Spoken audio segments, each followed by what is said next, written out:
Ng araw po sa inyo at mapagpalang hapon po. Wala po magawa si Mr. Clayman kundi eto, mag-i-experiment po ako ng how to make papaano magpa-ugat ng sanga ng mangga. Tatlo hong aking in-experiment. Una ay eto siya. Experiment ko lang siya ng yung saging ay meron dahil potassium, mas madaling nakakapagpatubo. Ang ginawa ko, in-extract ko na lang yung tong sanga ng mangga. So binalatan ko siya. Tapos ngayon ito, nilagyan ko siya ng aloe vera yung sa may saging. Tinusok ko lang sa may saging na ito. Experiment lang po ito. Titignan natin kung effective nga o hindi. So nilagyan ko siya ng ganyan. So bawat isang ganito ang may aloe vera. So nilagyan ko na rin siya ng aloe vera, yung So tapos ipapasok ko ito with katabi ng mga aloe vera. Yan, nasira na tuloy.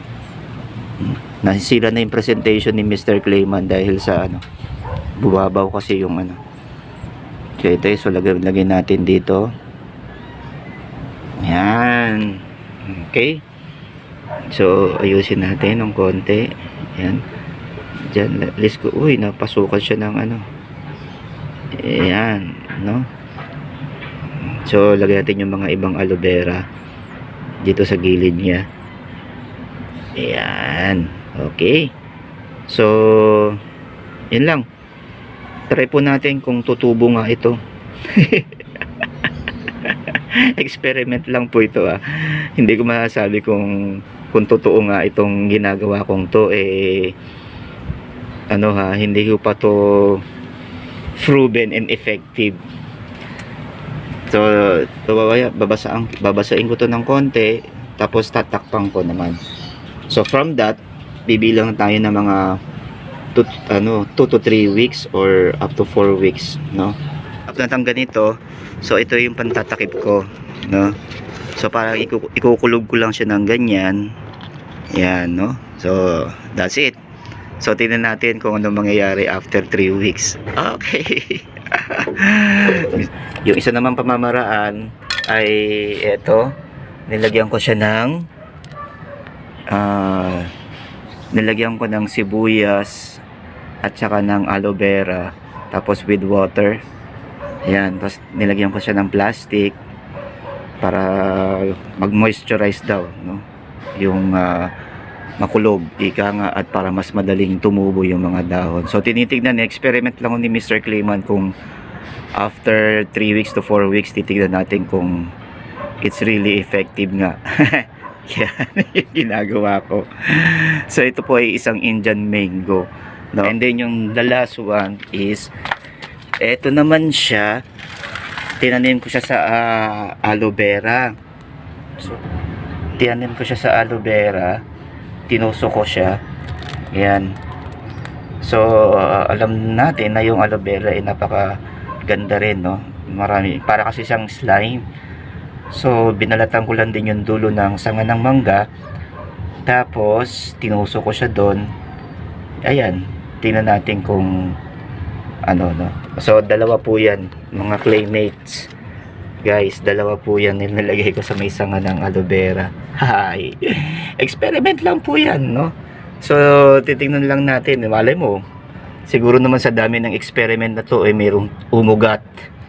At ito pong sangan to ng Indian mango, namumunga po actually ito.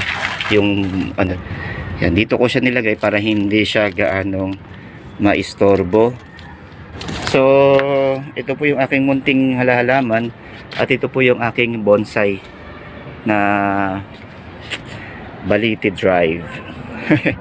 Baliti po yan, no? Yan. So dito, ito po yung aking kinuhaan ng mangga ng Indian mango. Actually sa kapitbahay ho namin yan. So lumagpas na sa bubong. Namumulaklak na rin actually yan, yung mangga na yan. So hanap tayo ng may bulaklak siya. Meron siya, ayun oh. Kung naiispatan nyo, ayun. Yan. Okay? So flex ko lang sa inyo. And then experiment lang po. Yan, kasi sayang naman din Minsan yung may-ari kasi pinuputol yung sanga. lalo na pagka lumalagpas dito sa bakod namin, kasi ay namumunga, ayaw niyang makuha. Ayaw niya makuha yung bunga.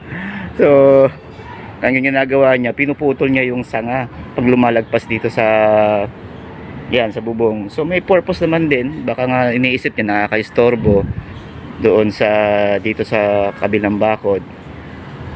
Pero I'm sure, siguro ang pinaka main reason is ayaw niyang lumagpas yung bunga sa kabilang bakod. So yun lang yun eh. Eto, balik po tayo, no? So ito naman pinyang to, actually itong pinyang to, napulot ko lang yan, yung pinaka ulo niyan. So ang ginawa ko lang din ay tinanim ko. So binabad ko muna sa tubig. So after a week, nung nagkaroon na ng ano, yan, tinanim ko na siya dyan para mabuhay uli, kasi naaawa ako eh, kawawa naman. Ang ganda ng pagkakaputol sa kanya eh, tapos mamamatay lang siya. So tinanim ko siya kasama po nito. Yan din, tinanim ko din po yan, no?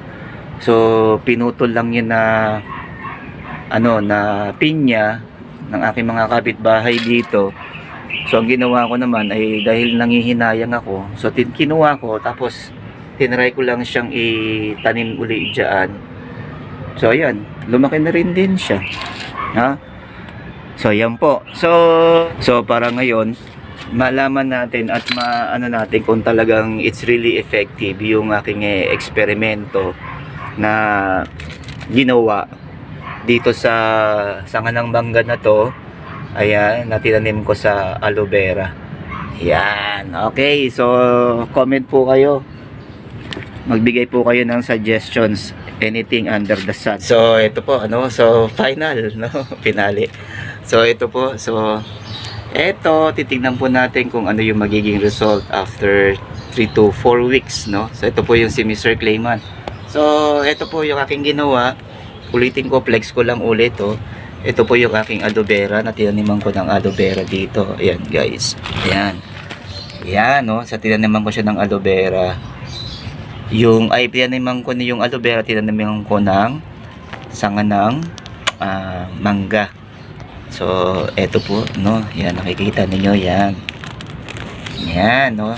And eto po yung saging na nilagyan ko naman siya ng, tinaniman ko. So, nilagyan ko siya ng, ano, ng at tinuso ko sa, ano, sa may saging. Bunga ng saging.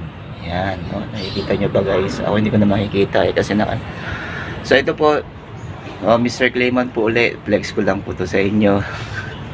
Experiment ko lang mo ito, no. So after siguro mga 3 to 4 weeks, bibidyohan ko ulit kung sino yung nabuhay sa kanila. So maraming yung nagkaroon talaga ng ugat.